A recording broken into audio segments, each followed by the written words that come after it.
ನಮಸ್ತೆ ಎಲ್ಲರಿಗೂ. Lucky tips with ಗುರೂಜಿಗೆ ನಿಮ್ಮೆಲ್ಲರಿಗೂ ಸ್ವಾಗತ. ಈ 2026 11 ಜನವರಿ ಇಂದು ಈ ಸಿಂಹರಾಶಿಯವರ ಜೀವನದಲ್ಲಿ ಏನಾಗಲಿದೆ, ಯಾವೆಲ್ಲ ಎಚ್ಚರಿಕೆಯ ಕ್ರಮ ತಗೋಬೇಕು ಅನ್ನೋದನ್ನು ಈ ವಿಡಿಯೋದಲ್ಲಿ ಸಂಪೂರ್ಣವಾಗಿ ನೀವು ವೀಕ್ಷಿಸಬಹುದು. ವಿಡಿಯೋ ಇಷ್ಟ ಆಗಿದ್ದರೆ ಲೈಕ್ ಮಾಡಿ, ಶೇರ್ ಮಾಡಿ ಮತ್ತು ಸಬ್ಸ್ಕ್ರೈಬ್ ಮಾಡಿ. ಈ ಕಾಡಿನ ರಾಜ ಈ ಸಿಂಹ. ಹಾಗಾಗಿ ಕಾಡಿನ ರಾಜ ಈ ಸಿಂಹಕ್ಕೆ ಯಾರ ಭಯನೂ ಇರೋದೇ ಇಲ್ಲ. ಎದುರಾಳಿ ಎಷ್ಟೇ ದೊಡ್ಡವನಿದ್ದರೂ ಎದೆಗುಂದದೆ ಹೋರಾಡುವ ಈ ಕೆಚ್ಚೆದೆ ನಿಮ್ಮದು. ಆದರೆ 2026ರಲ್ಲಿ ನಿಮ್ಮ ಸಾಮ್ರಾಜ್ಯ ಅಲುಗಾಡುವ ಸಮಯ ಬಂದಿದೆ. ನೀವು ಇದನ್ನು ನಂಬ್ತೀರಾ? ಹೌದು, ಇದು ಕೇವಲ ಎಚ್ಚರಿಕೆ ಅಲ್ಲ, ಇದು ಒಂದು ಈ ರೆಡ್ ಅಲರ್ಟ್ ಅಂತಲೇ ನಾವು ಅನ್ನಬಹುದು.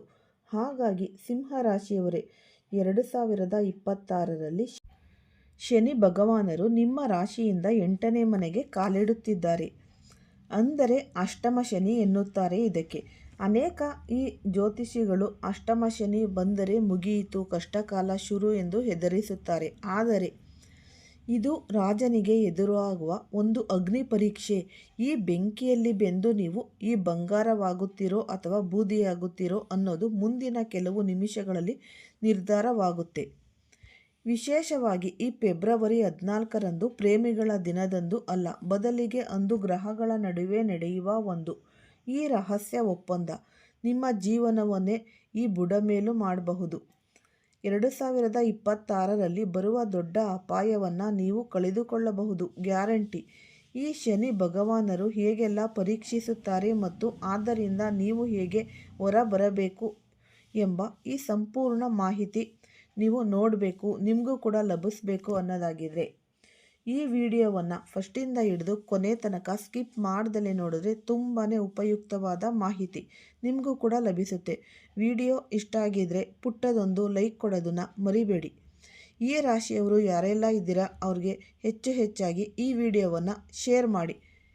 ಓಂ ಶನೇಶ್ವರಾಯ ನಮಃ ಅಂತ ಕಮೆಂಟ್ ಬಾಕ್ಸ್ನಲ್ಲಿ ಕಮೆಂಟನ್ನು ಹಾಕಿ. ಇಲ್ಲ ಅಂದರೆ ನಿಮ್ಮ ಮನೆ ದೇವರು, ನಿಮ್ಮ ಕುಲದೇವರ ಹೆಸರನ್ನು ಈ ಕಮೆಂಟ್ ಬಾಕ್ಸ್ನಲ್ಲಿ ಹಾಕಿ. ಈ ಒಳ್ಳೆಯ ಸಲಹೆಗೆ ನೀವು ಯಾವತ್ತೂ ಬೆಲೆ ಕೊಡಬೇಕು ಅಲ್ವಾ? ಈ 2026ರಲ್ಲಿ ನಿಮ್ಮ ಕಷ್ಟಗಳೆಲ್ಲ ತೀರಿ ಹೋಗಲಿ ಅಂದರೆ ಒಂದು ಕಹಿ ಸತ್ಯವನ್ನು ನಾವು ನೋಡಲೇಬೇಕಾಗುತ್ತೆ. ಕಳೆದ ವರ್ಷ ನೀವು ತುಂಬ ಜನರನ್ನು ನಂಬಿದ್ದೀರಿ. ನಿಮ್ಮ ಉದಾರ ಗುಣವನ್ನೇ ಕೆಲವರು ವೀಕ್ನೆಸ್ ಅಂತ ತಿಳಿದುಕೊಂಡು ನಿಮ್ಮನ್ನು ಬಳಸಿಕೊಂಡಿದ್ರು. ಆದರೆ 26ರಲ್ಲಿ ಅದಕ್ಕೆ ಫುಲ್ ಸ್ಟಾಪ್ ಅನ್ನೋದು ಇಡಲೇಬೇಕು. ನಿಮ್ಮ ರಾಶ್ಯಾಧಿಪತಿ ಈ ಸೂರ್ಯ ಎಂದರೆ ಅಧಿಕಾರ, ಸೂರ್ಯ ಎಂದರೆ ಬೆಳಕು. ಆದರೆ 26ರಲ್ಲಿ ನಿಮ್ಮ 8ನೇ ಮನೆಯಲ್ಲಿ ಶನಿ ಇರುವುದರಿಂದ ನಿಮ್ಮ ಗುಪ್ತ ಶತ್ರುಗಳ ಕಾಟ ಹೆಚ್ಚಾಗಲಿದೆ. ಅವರು ಯಾರು ಗೊತ್ತೇ? ನಿಮ್ಮ ಜೊತೆಯಲ್ಲೇ ಊಟ ಮಾಡಿ ನಿಮ್ಮ ಏಳಿಗೆಯನ್ನು ಕಂಡು ಒಳಗೊಳಗೆ ಈ ಹೊಟ್ಟೆ ಕಿಚ್ಚು ಪಡುವ ನಿಮ್ಮ ಆಪ್ತ ಸ್ನೇಹಿತರೆ. ಈ ವರ್ಷ ನಿಮ್ಮ ವಿರೋಧಿಗಳು ಅವರು ನಿಮ್ಮ ಮುಂದೆಯೇ ನಗುತ್ತಾರೆ, ಆದರೆ ನಿಮ್ಮ ಬೆನ್ನ ಹಿಂದೆ ಈ ಗುಂಡಿ ಅನ್ನೋದು ತೋಡ್ತಾರೆ. ಈ ವರ್ಷ ನೀವು ನಿಮ್ಮ ರಹಸ್ಯಗಳನ್ನು ಎಷ್ಟೇ ಹತ್ತಿರವಾದವರು ಸರಿ ಹಂಚಿಕೊಳ್ಳಲೇಬಾರದು. ಆದರೆ ಭಯಪಡಬೇಡಿ, ಗುರುಗ್ರಹವು ನಿಮಗೆ ಈ ರಕ್ಷಾ ಕವಚವಾಗಿ ನಿಲ್ಲಲಿದೆ. ಮೇ ತಿಂಗಳಲ್ಲಿ ಅಂದರೆ ನಂತರ ಗುರುವು ನಿಮ್ಮ ಲಾಭಸ್ಥಾನವನ್ನು ನೋಡಲಿದ್ದಾನೆ. ಇದರ ಅರ್ಥವೇನು ಗೊತ್ತೇ? ಶತ್ರುಗಳೇ ನಿಮ್ಮ ಏಳಿಗೆಗೆ ಕಾರಣರಾಗ್ತಾರೆ. ಯಾರು ನಿಮ್ಮನ್ನು ತುಳಿಯಲು ನೋಡ್ತಾರೋ ಅವರೇ ನಿಮ್ಮನ್ನು ಎತ್ತಿ ಬೆಳೆಯುವ ಏಣಿಯಾಗಲಿದ್ದಾರೆ. ಇದು ಸಿಂಹರಾಶಿಯ ಈ ಪವರ್. ಈಗ ಬರೋಣ ಅಸಲಿ ವಿಷಯಕ್ಕೆ, ಅದುವೇ ದುಡ್ಡು. ಸಿಂಹರಾಶಿಯವರಿಗೆ 26ರಲ್ಲಿ ಹಣ ಬರುವುದಲ್ಲ, ಹಣದ ಮಳೆಯೇ ಸುರಿಯಲಿದೆ. ಆದರೆ ಒಂದು ಷರತ್ತು ಇದೆ. ಅಷ್ಟಮ ಶನಿ ಇರುವುದರಿಂದ ಈ ನೇರ ದಾರಿಯಲ್ಲಿ ಹಣ ಬರುವುದು ಸ್ವಲ್ಪ ಕಷ್ಟ. ಹಾಗಾದರೆ ಹಣ ಹೇಗೆ ಬರುತ್ತೆ? 26ರಲ್ಲಿ ನಿಮಗೆ ಪೂರ್ವಜರ ಆಸ್ತಿ ಅಥವಾ ಈ ಕೋರ್ಟ್ ಕಚೇರಿಯಲ್ಲಿ ಸಿಲುಕಿದ್ದ ಹಣ ಕೈ ಸೇರುವ ಯೋಗವಿದೆ. ಇಷ್ಟು ದಿನ ಕೋರ್ಟ್ ಕೇಸ್ ನೆಪದಲ್ಲಿ ಸಿಗದೆ ಹೋಗಿದ್ದ ನಿಮ್ಮ ಈ ಹಕ್ಕಿನ ಹಣ ಈ ವರ್ಷ ನಿಮಗೆ ಈ ವರ್ಷ ಅಕೌಂಟ್ ಅನ್ನೋದು ಸೇರುತ್ತೆ. ನೀವು ಮರೆತು ಹೋಗಿದ್ದ ಹಳೆಯ ಈ ಯಾವುದೇ ಒಂದು LIC ಪಾಲಿಸಿಗಳು ಆಗಿರಬಹುದು ಅಥವಾ ಹೂಡಿಕೆಗಳು ಈ ವರ್ಷ ಬಡ್ಡಿ ಸಮೇತ ವಾಪಸ್ ಅನ್ನೋದು ಬರ್ತಾ ಇದೆ. ಈ ರಿಯಲ್ ಎಸ್ಟೇಟ್, ಕಬ್ಬಿಣ ಅಥವಾ ಈ ಆಯಿಲ್ ಬಿಸ್ನೆಸ್ ಮಾಡುತ್ತಿದ್ದೀರೋ ಅವರಿಗೆ ಈ ಜುಲೈ ನಂತರದ ಸಮಯ ಅಂದರೆ ಜಾಕ್ಪಾಟ್ ಅನ್ನೋದು ಒಡೆಯಲಿದೆ. ಆದರೆ ದುರಾಸೆಗೆ ಬಿದ್ದು ಬೇರೆಯವರ ಮಾತನ್ನು ಕೇಳಿ ಹೊಸ ಒಂದು ಬಿಸ್ನೆಸ್ನಲ್ಲಿ ಹಣ ಹಾಕುವ ಮುನ್ನ 100 ಬಾರಿ ಯೋಚಿಸಿ. ಉದ್ಯೋಗಸ್ಥರಿಗೆ ಒಂದು ಈ ಸೀರಿಯಸ್ ವಾರ್ನಿಂಗ್.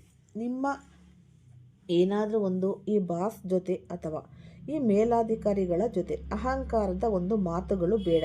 ನಿಮ್ಮ ರಾಶಿಯ ಗುಣವೇ ಈ ರಾಜಗಾಂಭೀರ್ಯ.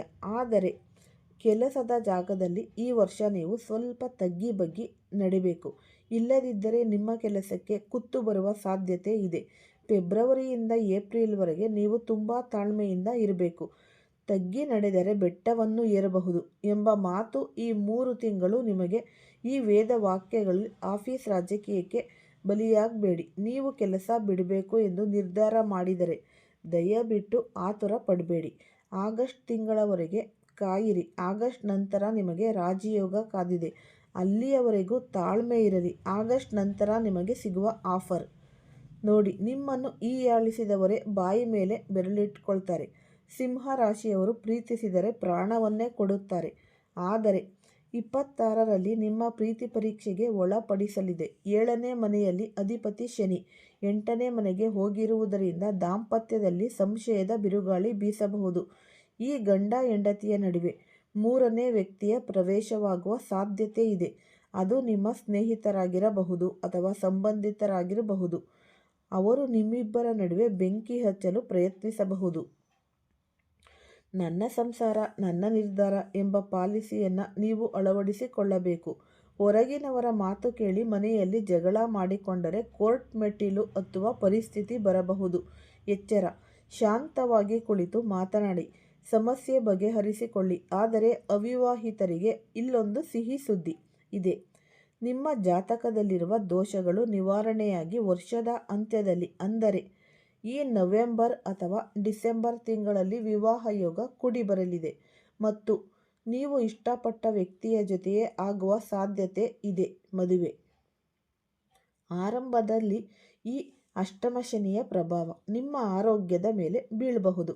ಈ ಸಿಂಹರಾಶಿಯವರಿಗೆ ಬೆನ್ನು ನೋವು, ಕಣ್ಣಿನ ಸಮಸ್ಯೆ, ರಕ್ತದ ಒತ್ತಡ ಸಮಸ್ಯೆಗಳು ಕಾಡಬಹುದು. ನೀವು ಎಷ್ಟು ಕೋಪ ಮಾಡಿಕೊಂಡಿರ್ತೀರೋ ಅಷ್ಟೇ ನಿಮಗೆ ಆರೋಗ್ಯ ಹದಗೆಡುತ್ತೆ. ಸಿಂಹರಾಶಿಯವರಿಗೆ ಕೋಪ ಅಂದರೆ ಮೂಗಿನ ತುದಿಯಲ್ಲೇ ಇದೆ. ಆದರೆ ಈ ವರ್ಷ ಈ ಕೋಪವೇ ನಿಮ್ಮ ಶತ್ರು. ವಾಹನ ಚಾಲನೆ ಮಾಡುವಾಗ ಅತಿ ವೇಗ ಬೇಡ. ವಿಶೇಷವಾಗಿ ಶನಿವಾರ ಮತ್ತು ಈ ಮಂಗಳವಾರ ದೀರ್ಘ ಪ್ರಯಾಣ ಮಾಡುವುದನ್ನು ಆದಷ್ಟು ತಡೆಯಿರಿ. ಆದರೆ ಒಂದು ಈ ಒಳ್ಳೆಯ ಶುಭ ಸುದ್ದಿ, ಗುರುಬಲ ಇರುವುದರಿಂದ ದೊಡ್ಡ ಮಟ್ಟದ ಆಪತ್ತುಗಳಿಂದ ನೀವು ಪಾರಾಗುತ್ತೀರಿ. ನಿಮ್ಮ ಕುಲದೇವರ ಆಶೀರ್ವಾದ ನಿಮ್ಮ ಮೇಲಿದೆ. ಈಗ ಒಳ್ಳೆಯ ಸಮಯ ಬಂದಿದೆ. ಆ ಬ್ರಹ್ಮಾಸ್ತ್ರವನ್ನು ನಿಮಗೆ ನೀಡಲು ಅಷ್ಟಮ ಶನಿಯ ಕಾಟದಿಂದ ತಪ್ಪಿಸಿಕೊಳ್ಳಲು ಮತ್ತು 2026ರಲ್ಲಿ ಕೋಟ್ಯಾಧಿಪತಿಯಾಗಲು ಸಿಂಹರಾಶಿಯವರು ಮಾಡಬೇಕಾದ ರಹಸ್ಯದ ತಂತ್ರ. ಇದನ್ನು ತುಂಬ ಶ್ರದ್ಧೆಯಿಂದ ಕೇಳಿ.